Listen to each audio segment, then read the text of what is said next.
조합제 TV 시청자 여러분 안녕하십니까? 2020년 10월 27일 오전 11시 30분입니다. 라임 자산운용 로비 핵심인 김봉현 전 스타모빌리티 회장이 두 차례 옥중 편지를 통해서 주장한 이른바 강남 룸살롱 현직 검사 술 접대 의혹은 사실이 아닌 것으로 지금 굳어지고 있습니다. 즉 검사들 3명을 상대로 1,000만 원어치 술 대접을 했고 이 3명이 나중에 이 사건 수사 검사가 되었다는 이런 어마어마한 주장에 대해서 당시에 동석했던 사람 7명을 감찰하고 언론이 취재를 하고 했는데 단 한 사람도 스타모빌리티 회장 김봉현의 주장을 뒷받침하는 사람이 나타나지를 않습니다.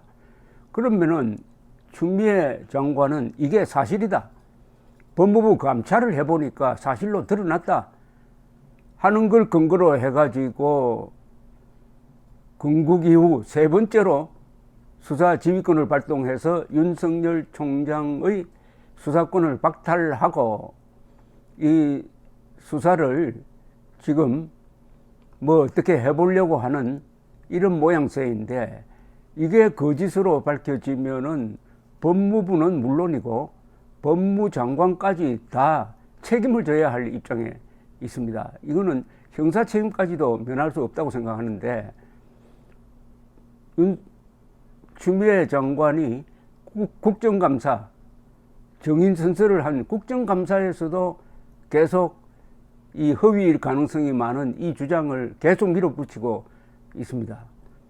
이게 사실로 확인되느냐 거짓으로 확인되느냐에 따라서 추미애 장관의 거취가 결정되어야 되는데, 요새는 사실이 드러나도 그냥 밀어붙이니까 그것은 어떻게 될지 모르겠습니다만은 어쨌든 치명적인 신뢰의 손상을 입는 것은 피할 수 없다고 생각을 합니다.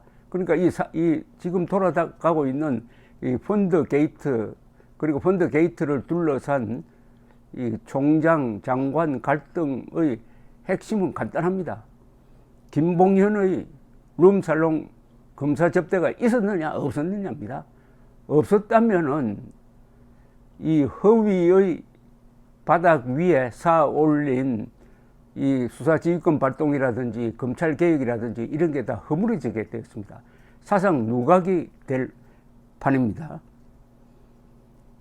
이때 김봉현은 주장을 하기를 그 룸살롱 접대를 할 때 자신과 검찰 출신 A 변호사, 검사 3명, 동양 친구인 김모 전 청와대 행정관, 이종필 전 라임 부사장 등 모두 7명이 있었다고 주장을 했습니다. 7명.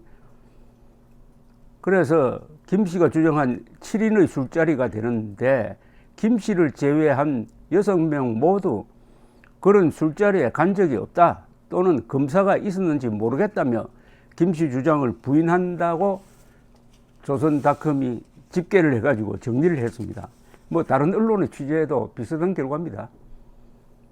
이 김봉현은 법무부 감찰조사에서 내가 검사들을 접대하는 자리로 당시 옆방에 있던 이 전 부사장과 김 전 행정관을 불러 인사를 시켰다.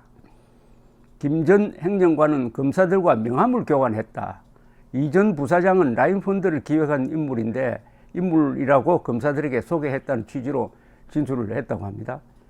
그러나 나머지 사람들은 김 씨 주장을 부인하고 있는데, A 변호사는 김 씨와 술자리를 한 적은 있지만 현직 검사들을 소개하는 술자리는 없었다고 했습니다. 이 A 변호사는 이 편지가 보도되자마자 바로 중앙일보와 인터뷰를 해서 이런 주장을 했습니다. 그렇다면은 법무부 감찰팀이 A 변호사를 조사를 해가지고 김봉현의 주장을 검증을 했어야 되겠는데 그걸 하지 않았습니다. 김 씨가 지목한 3명의 현직 검사들도 술 접대는 사실무근이다. 그리고 날짜를 한번 특정해봐라. 언제 어디서 만났다는 것을 이야기를 하면은 우리가 반정을 내겠다. 라고 지금 3개 나오고 있습니다. 이 김봉현측 인물이라고 할 이종필 전 부사장과 김 전 행정관도 마찬가지라고 합니다.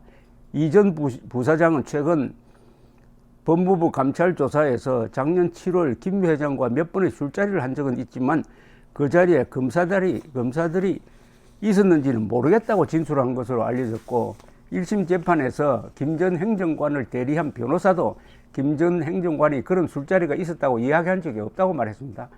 김 전 행정관은 검찰 수사 과정에서도 검사와 술을 마셨다고 진술한 적이 없고, 압수수색에서도 김 전 행정관이 받았다는 현직 검사 3명의 명함은 나오지 않았답니다.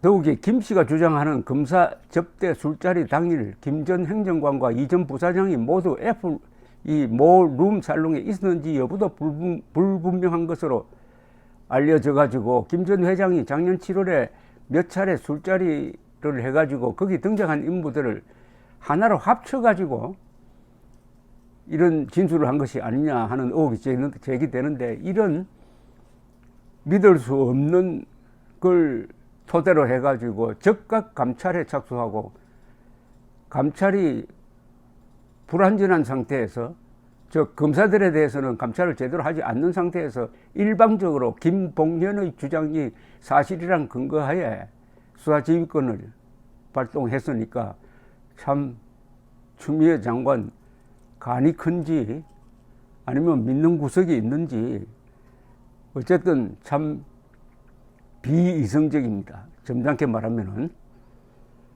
어쨌든 현직 검사들은 빨리 날짜를 특정해 보라는 겁니다. 날짜를 특정하면은 검찰청 출입 기록, 즉 근태 기록이 있을 테니까, 또는 뭐 요새 휴대전화가 있을 테니까 쉽게 반박할 수 있다 하는 이야기겠죠. 나머지 사람들은 A 변호사가 당시 술자리에서 추후 라임 수사팀에 합류할 검사들이라며 검사들을 소개했다는 김봉현의 주장에 근본적 의문을 제기하는 게 하고 있는 게, 이런 시간 타임라인이 안 맞는다는 겁니다. 즉 라임 사태에 관련해 가지고 첫 언론 보도는 작년 7월 22일이고 금감원 조사는 한 달 뒤인 8월 20일쯤 시작했는데, 이때는 검찰 수사는커녕 금감원 조사조차 예상할 수 없던 시점에서 수사팀 검사 소개라는 말이 되느냐는 겁니다. 수사팀이 꾸려지기도 전인데 수사팀 검사라고 해가지고 소개를 했다는 게, 이게 앞뒤가 맞지 않는데, 벌써 이게 앞뒤가 맞지 않다는 것은 이 추미애 장관이 수사지휘권 발동을 선언하기 전부터 딱 보면 알게 되어 있었어요. 딱 보면 알게 되어 있다. A 변호사가 그날 중앙일보와 인터뷰한 그 기사를 읽고 나서 저는 이게 이 편지가 엉터리다 하는 감이 확 왔습니다. 다른 언론도 마찬가지고 해서 처음부터 의문을 제기를 했습니다. 뭘 믿고 추미애 장관이 이런 엄청난 일을 저질렀는지, 그 뒷감당을 어떻게 할 건지, 문제는 뒷감당을 어떻게 해야 할지 고민을 하고 있는지, 밀어붙이면 된다고 생각하는지, 특히 일부 방송이 이 편지를 확대 재생산해가지고 엉터리 보도를 해가지고 뭘 좀 만들어 보려고 해도 판판이 깨지고 있습니다. 이게 채널 A, 한동훈 요 두 양쪽을 묶으려고 거짓 정보를 퍼뜨렸고, 그 거짓 정보에 근거해가지고 추미애 장관이 윤석열 총장의 수사지휘권을 박탈했던 것과 똑같은 시나리오입니다. 이 정권 들어서서 흔히 보는 시나리오입니다.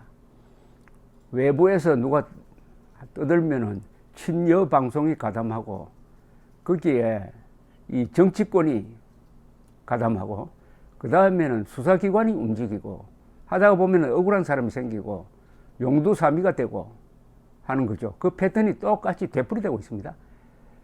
이 법무장관이 거짓 선동에 앞장서는 나라의 법치는 지탱될 수가 없습니다. 법치가 죽든지 그 법무장관이 죽든지 둘 중에 하나입니다. 육체적으로 죽는다는 뜻이 아니고 기능적으로. 팩트는 간단합니다. 이제 팩트는 간단합니다. 검사 룸살롱 접대가 있었느냐 없었느냐. 있었다면은 지금대로 가면 돼요. 없었으면은 수사지휘권 발동이고 뭐고 다 취소하고 법무장관 그만두고 그 다음에 검찰이 수사를 해야 됩니다. 직권남용 뭐 등등 여러 가지 위정죄 혐의도 있을 수가 있습니다. 팩트가 아무것도 아닌 것 같지만은 역시 이 세상을 움직이는 것은 팩트입니다. 그 맛을, 팩트의 뜨거운 맛을 보여줘야 합니다. 감사합니다.